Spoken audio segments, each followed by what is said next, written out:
My name is Andrew Dickman. I did my DDRF fellowship between 2007 and 2008 in between my third and fourth years of medical school at Mount Sinai Hospital. I then went on to do my internal medicine rotation, or internal medicine residency actually, at NYU Hospital, did 3 years there, and I'm doing an elective, actually chief residency year at NYU currently, and I'll be staying on as a GI fellow next year. So ever since my second year of medical school, I thought that GI was going to be my career path. What this fellowship allowed me to do, or helped me with, was to figure out that yes, GI was really what I was put on this planet to do, and to understand that academic GI specifically was where I saw my career going and where I still do. It really helped convince me that this was the field I wanted to go into and that academics was what I wanted to do.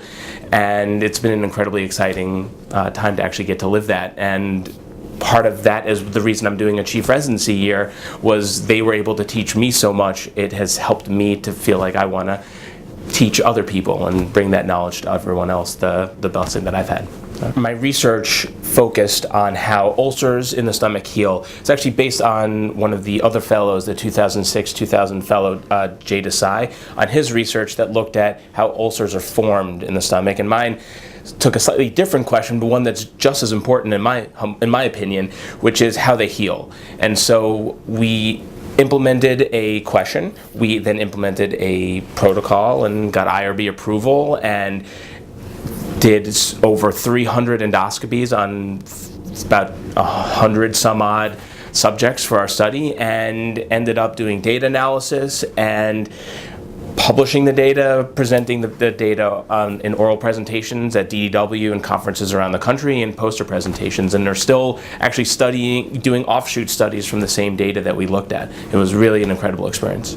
For any students who are thinking of becoming a fellow here, the one thing I would have to say is that this fellowship has meant the world to me. I have to say that in all of my years of training, that this is one of the most incredible years and most formative years in my career, from the research to figuring out important parts of my career and life in general, and the mentorship that I got here and the research experience has really guided me to be the doctor that I am today, and the doctor that I intend to be as I move forward. And I think that the experiences I had here were invaluable, and the skills I learned here I still use on a daily basis, and as a chief resident I use all the time with my students and with my residents, and I continue to use and hope to use as a fellow and as a GI attending someday also. So if you're at all considering it, I would consider it harder, and I think it's a great way to go, and I loved my time here.